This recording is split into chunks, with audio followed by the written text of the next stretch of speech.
Mike Rudabaugh, Lakeland College, Regional Economic Report.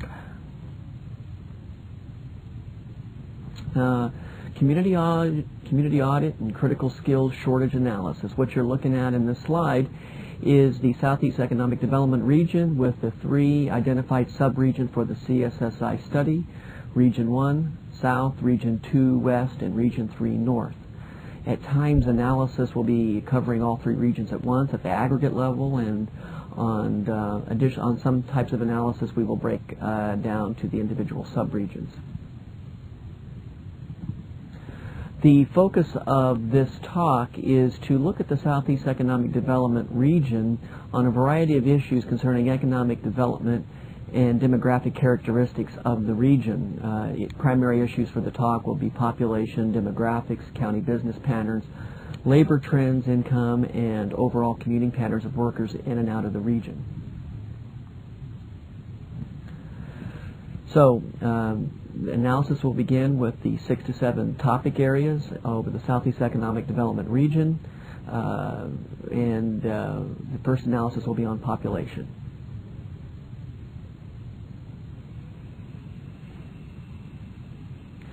Population trends of the region were referenced from using Bureau of Economic Analysis data from 1969 to 2005. The map on the slide indicates overall trends at the county level of how population trends moved over the time period. Counties that are in orange and red actually went down, and as you could see on the map, 5 to 6 counties had actually declined in population over that time frame, whereas counties in yellow and green drifted or moved up in population. The darker the green, the higher the population growth for that county. So as identified on the map, Effingham had the largest population growth over the time period in the Southeast Economic Development Region. The overall population growth for the region was a total net increase of 11,000, which was a 4% growth from 1969 to 2005. And the trend for the overall state averages during that same time frame was a little over 15%. This information is important to economic developer and regional planners in that the region itself is being outpaced by other areas of the state of Illinois, and obviously there are major economic and political implications as an area is not growing in relation or as fast as other areas of the state. So as a whole, the state's low population growth is certainly being outpaced by other areas of the state, which could potentially lead to more marginalized political and economic positions in state and national politics and economic planning. The image you're looking at now is the county population trends for the 13 counties in the Southeast Economic Development Region. And this graph just captures sort of the in-between years between 1969 and 2005 and clearly indicates a fairly flat overall population growth for most counties, barring the anomaly of Effingham County, which shows some population growth and some linear trends from about the mid-1980s up to 2000. Most counties do not demonstrate any kind of population or significant population growth, barring that of Effingham County in the western region. Demographics. This map you're looking at here will be an animation of looking at population trends from 2000 to 2012. And what it generally shows is over time that the population of your prime workforce from 20 to 54 is actually shrinking over time. And the 19 and younger crowd, which is your next generation of workers, they are also decreasing.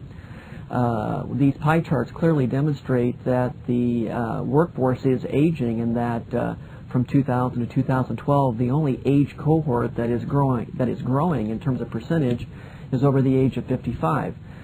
This would lead to major implications with how employers potentially fill employment needs, as some of these employment needs could be met by workers that are older than the age of 55. So how employers market and potentially recruit workers of this age will have to be accounted for potentially as the workforce is aging. The following slide is will show you trends in the state, the Southeast region, and the other sub-regions within the Southeast Economic Development Region. The next slide is a trend in median household income for the three sub-regions, the region as a whole, against state trends in Illinois. And what the graph clearly demonstrates is over time that the sub-regions and the Southeast region as a whole, that a gap is increasingly widening up in terms of median household incomes. This graph tends to suggest that salaries are not growing at the pace that salaries are growing in relation to the state.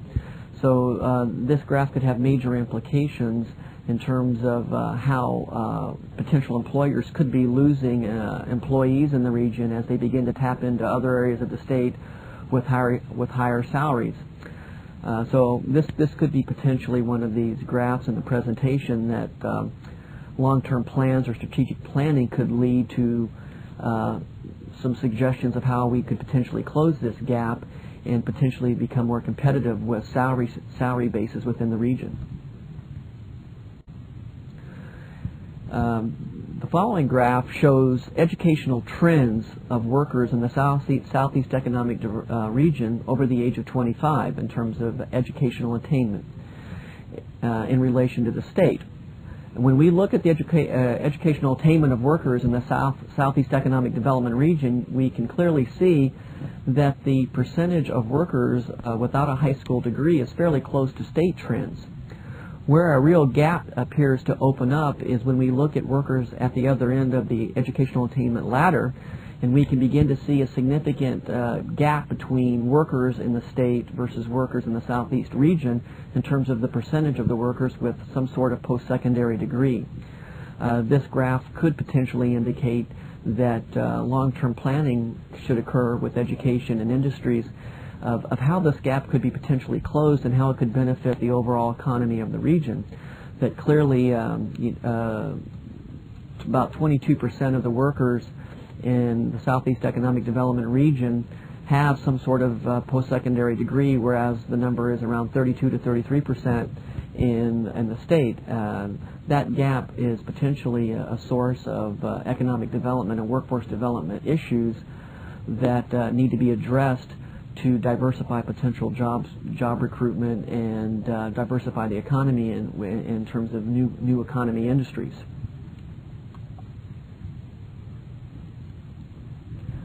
The next graph is a more pinpointed, targeted view of educational attainment within one of the subregions of Illinois, within the Southeast Economic Development Region in particular. This is the northern region, or Region 3, and what this graph shows is how a GIS mapping program could use census data to show where there are potential targets of where people do not have any sort of post-secondary degree, and the highest densities of areas with people without a post-secondary degree are identified on the map in little dark brown 1 square mile cubes or squares. And so on the map you can clearly see where there's the greatest sort of potential target where educational planners and regional economic developers could begin to see where within one of the regions where the greatest potential is to improve on educational attainment trends within the region. And clearly on the map there is a clear corridor between eastern Illinois and Lakeland College of where there is a prime market near major community colleges and universities that could help meet that need. County business patterns. This pie chart indicates the breakdown of the payroll for the region in 2005. In 2005, the Bureau of Economic Analysis indicates that the Southeast region is a $2.5 billion economy in payroll. 54% of that payroll was accounted for with the three targeted industries within the CSSI study. 46% of the payroll in the region was accounted for outside of these three targeted industries. So interesting trends here reveal that the three targeted industries do represent over half of the payroll economy in the Southeast region, but Nearly as much of the payroll is accounted for outside the region. Any comprehensive planning to coordinate workforce and economic development issues would probably have to account for this other 46% in terms of what sectors are these, where are they, and what do their employees look like in terms of educational and demographic trends. So just an interesting point to make with looking at the three targeted industries in the CSSI study within the Southeast region. Within the three targeted industries, manufacturing represents almost 33% of the $2.5 billion payroll within the region. Healthcare 16%, and TDL. So perceptions in the region of a non-existent manufacturing economy at times might not be reflected in the actual data that indicate that manufacturing is still a viable and significant portion of the Southeast Economic Development Region economy. The next graph shows the overall trends with just the number of employees working in the region using BEA statistics from 2005. And similar trends with the payroll are revealed with this graph as well, that 57% of the employees in the region are working within the three targeted industries of manufacturing, TDL, and healthcare, with a little over 40% coming from industries outside the three targeted industries. So clearly a critical mass of employees does exist within the three targeted industries. However, another significant piece of employees is out there in terms of employees that are working in industries outside the three targeted industries. And clearly manufacturing is the largest of the targeted industries, representing 37% of the workforce in the Southeast Economic Development Region, with close to a little over 92,000 employees. This graph demonstrates how, or this map indicates how the different targeted industries are distributed across the region. And this map here is the location of TDL employers located within the Southeast Economic Development Region. And all the purpose of this map is to clearly demonstrate that there are clusters of activities within the subregions. The stars in blue, green, and red colors indicate where, for example, the geographic center or major cluster of employers are located, either based upon the number of employees or sales volume, which would be a weighted variable, or just the geographic location of the TDL industry employers. Clearly, maps like this indicate that the western region, in particular around Effingham County, is where the main cluster of employers is located, as indicated by the three stars identifying three different mean centers of distribution on the map. So clearly, these industries are not necessarily equally distributed across the three subregions, as some regions will be more important than others for certain industries. And clearly for the transportation, distribution, and logistics industry, it is located within the western region, anchored around Effingham County, near where Interstate 57 and 70 intersect. The next map is a subregion view of how to use this analysis within the northern region. And the map here indicates the 5 counties representing the northern region and where the geographic mean center would be of all of the healthcare employers within just one of the regions. So we're looking more at a micro view of the data here. And the map clearly indicates using stars where every healthcare employer is, and the blue cross on the map represents where the geographic center is of the distribution of healthcare employers. And as the map indicates, within the northern region, that maximum cluster would be in Coles County, just east of the city of Charleston. This slide here is the actual healthcare mean center of employers within just one of the subregions. So this is more of a micro view of the data, and it shows just the 5 counties in the northern region. So if we wanted to pinpoint within one of the regions how we can identify given industry sector's mean center or maximum cluster of activity. And on this map, the red cross indicates where the maximum cluster is of healthcare employers within the northern subregion. And as the map identifies, the maximum cluster is identified in just north of the city of Charleston. Employment trends by industry indicate that the Bureau of Economic Analysis estimates from 2001 to 2005 most of the counties actually saw a decrease in the total number of employees in the region. Only 5 counties were able to demonstrate employment gains, total net gains, over the 4 to 5 year period in the first part of this decade. So Moultrie, Edgar, Cumberland, Fayette, and Lawrence counties were the only counties that actually demonstrated employment gains. And the map clearly indicates that the recession of 2001 clearly had long-lasting effects and impacts on employment trends within the region. This map specifically targets counties with employment gains for the 3 targeted industries. And as the map indicates, using the legend, only no county could actually demonstrate employment gains in all 3 sectors as a part of the 3 targeted sectors of the CSSI study: manufacturing, healthcare, and TDL. 4 of 5 counties, Moultrie, Coles, Cumberland, Effingham, and Lawrence, actually saw 2 industries grow over that time period. Edgar and Crawford had 1 of those targeted industries grow for the same time period, and the rest of the counties experienced no growth in the 3 target sectors of the CSSI study. Specifically, you can see to the right which sectors had growth, which sectors had growth in which counties for manufacturing, healthcare, and TDL on the right-hand side of the slide. The next and last section will be on commuting patterns. Map 1 here indicates the location of employee by county for the Southeastern Economic Development Region for 1970.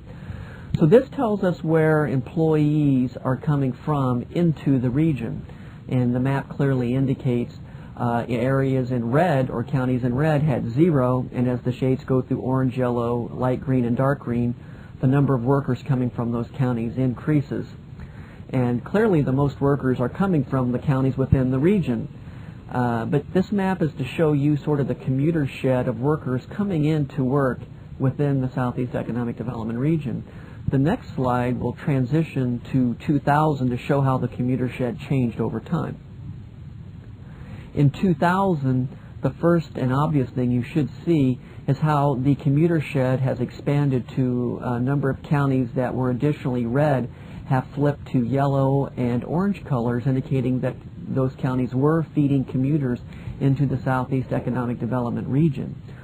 More importantly, it indicates that over time, workers are coming from farther and further away for jobs and employment within the Southeast Economic Development Region.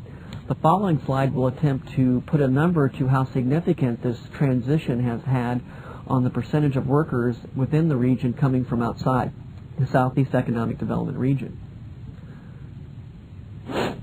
The next slide is the reverse process of where workers are heading. So this is the out-migration of workers in 1970.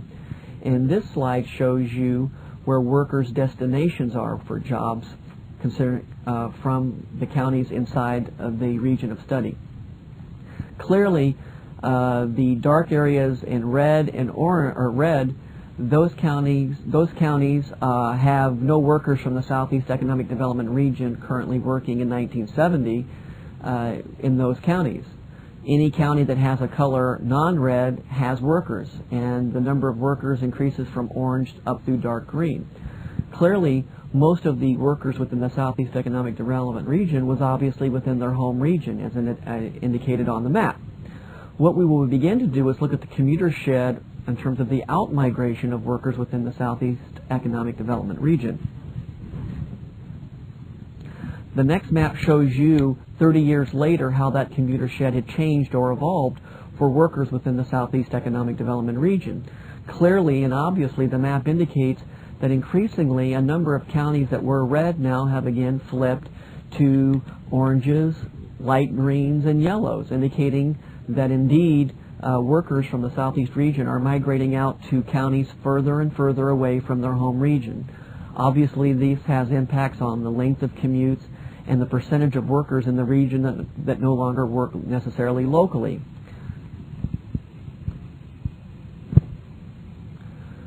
Some general trends of this employment pattern indicate that in 1970, workers were about 5% of them were from outside the Southeast Economic Development Region.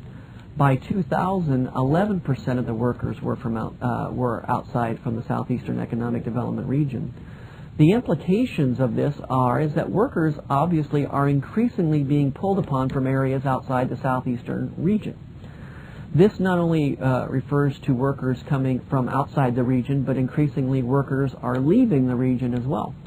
Now, one of the keys for this trend is assessing, are there more workers coming out versus coming into the region? And this will be assessed with later slides in the presentation.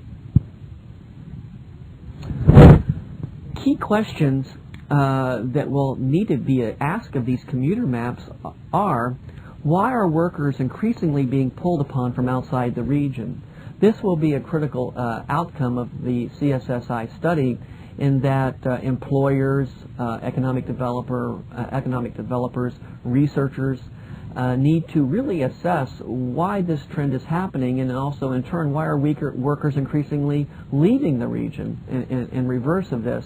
This will have a critical impact on how employers meet local workforce demands, and how local economies will move forward or retract as a response to workforce and supply relationships.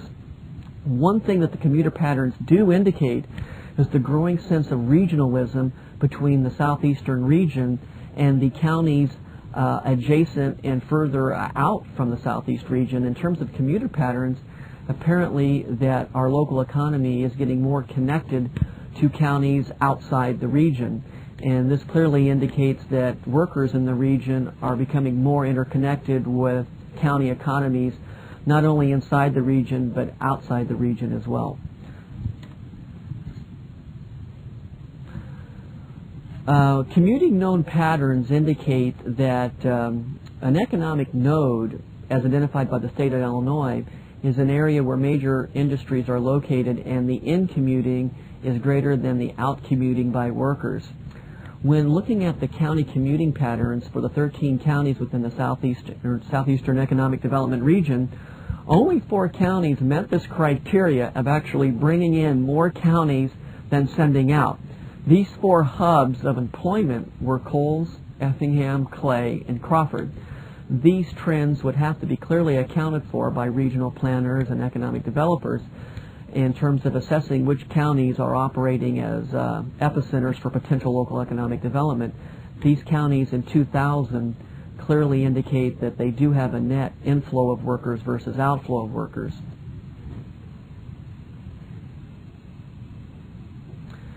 When examining some of the other counties, the following slide shows you some of the specific data of migration patterns of workers in and out of the county.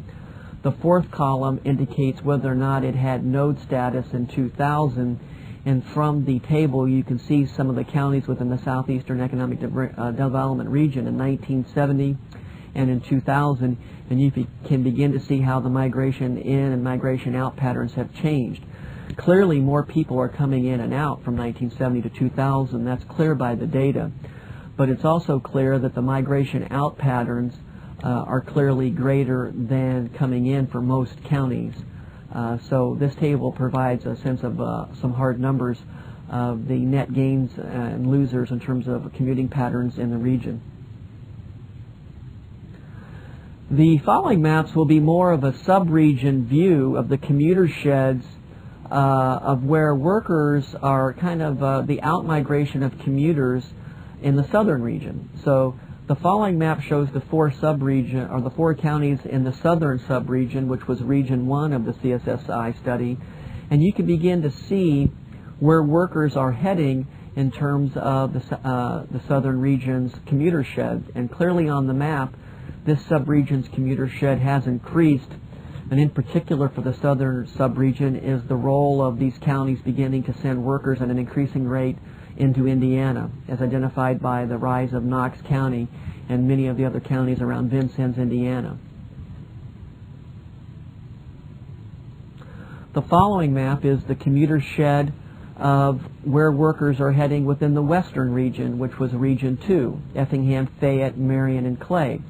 And clearly the map indicates an expanding commuter shed with increasingly workers within the western regions moving farther north, south, east, and west in terms of work opportunities further away from their home region of residence. Specifically with the West region, numbers can be assessed to show the overall trend of how significant has been. Is in 1970 there were 29,000 workers and 27,000 of them were within the Western region, which was a 93.4% market share. By 2000, the region had 50,000 workers, and 44,000 of them, or a little over 44,000, were from the Western region, and the local market was only 88% locally driven. So that means that increasingly workers within the Western region are clearly being impacted by other counties' workers coming into the labor shed for jobs.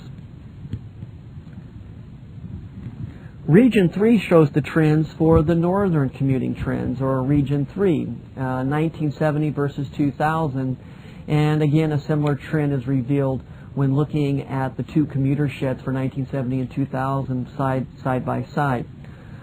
These maps indicate that over time increasingly workers are moving further and further out to tap into economic and job opportunities outside of the northern subregion.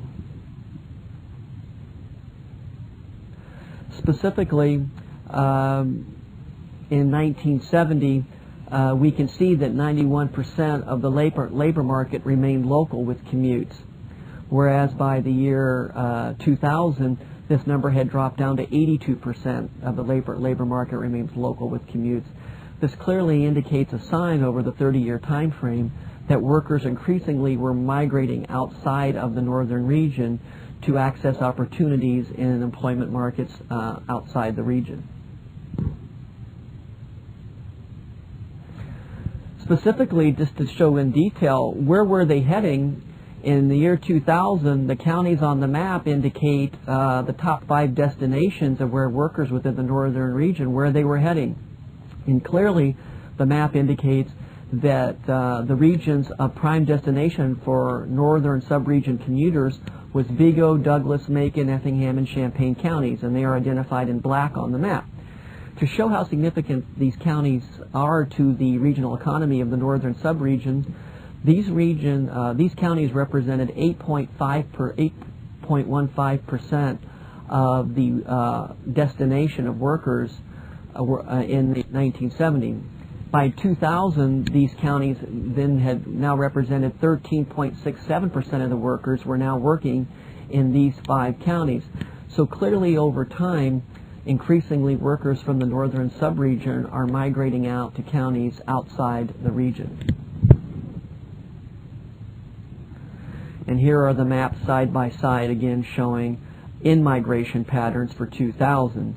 So this is the reverse process of showing where workers are coming from. So this is the inflow of workers, or the in-migration of workers into the subregion, and you can again see a similar trend as clearly the commuting patterns indicate through repeated maps that the commuter sheds are expanding both incoming and outgoing workers. So consistently across the region, we see a constant trend is that increasing worker mobility is changing the commuter sheds and employment searches of workers within the state of Illinois.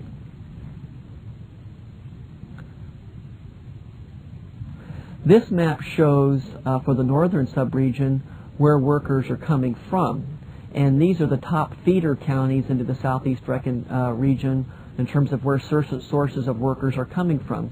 And this map, you see some similar counties, but now you begin to see some as well some different counties that you did when you saw the outflow, the out-migration patterns of commuters. This map indicates that Shelby, Douglas, Macon, Vigo, Effingham counties are the biggest supplier of workers into the northern region, and these counties represented 4.3% of the workers in 1970, and now they represent 9.05% of the workers in 2000. So clearly this trend at the subregion level indicates that worker mobility is increasing both in and out of the Southeast Economic Development region. So what do the commuting trends mean? Workers are increasingly expanding the economic geography of the region, and as suggested earlier, the in-migration and out-migration patterns are clearly changing and expanding. What does this mean for employees? In terms of employees, employees are increasingly coming into competition with workers from outside the region.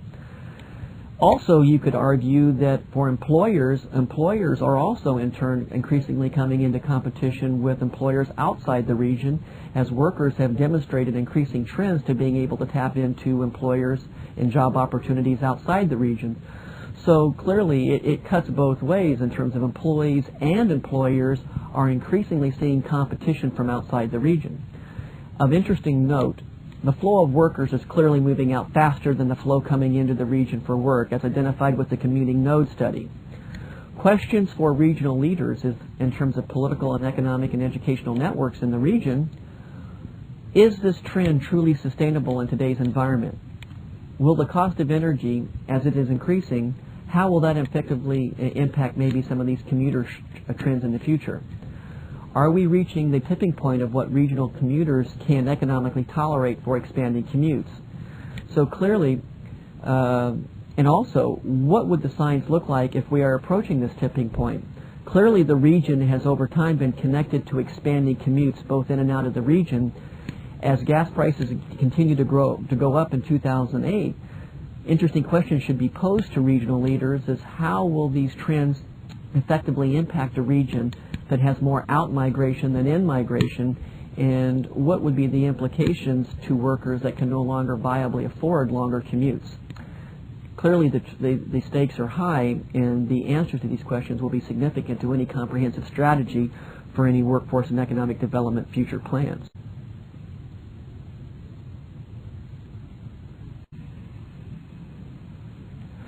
The following slide is the summary points associated with this presentation. Flat to low population growth from 1969 to 2005. Other regions in the state are higher. Obviously, this has direct impacts on the ability of the region to adjust the economy, or inability for that matter. And obviously will be a question that planners and local leaders will have to address for any comprehensive long-term planning. Demographics indicate a decreasing percentage of the population between 20 to 25. Below incomes for the state as well. How will our aging workforce and lower than average salaries impact our comprehensive regional planning strategies to recruit new industries or support the existing industries in the region? Educational attainment trends are comparable in terms of high school graduation rates of adults. However, we are significantly below the percentage of adults with some sort of post-secondary degree. How will this impact how we support rising educational trends in many of the existing industries in healthcare, manufacturing, and TDL, and maybe even new sectors in the economy that require some sort of post-secondary degree? This clearly is an important trend that will have to be addressed for economic progress for the Southeast region. Business pattern indicates that 54% of the Southeast region economy or payroll is accounted for within the three targeted industries. However, 46% is coming from other sectors. What are these sectors? What specifically are the educational skills requirements will be important to address for any comprehensive planning. In addition, it's important to note that manufacturing still accounts for a significant portion of the regional payroll, and the region clearly has to pay close attention to manufacturing and not give up on a sector of the economy that accounts for 1/3 of the payroll. And the recession of 2001 is having lasting effects on the southeastern region's labor market. Only 5 counties had more employees in 2005 versus 2001. Commuting trends suggest that our labor market is significantly expanding both incoming and outgoing. This indicates that workers and employers are increasingly coming into competition from outside. So more importantly as well, as increasingly there are more workers leaving than coming into the region. So as the region tries to identify trends for the local economy, one of the clear indicators that the economy of the region could be lagging behind the state is the fact that most of the regions, or most of the counties in the southeast region, are supplying workers than bringing them in. And this will clearly be a strategy that would have to be a part of any comprehensive plan, is to begin to see the reverse of this, is to be seeing more hubs. Only 4 counties in the region were classified as commuting nodes in 2000, and clearly long-term planning would evolve to convert many of these counties into commuting nodes for employment.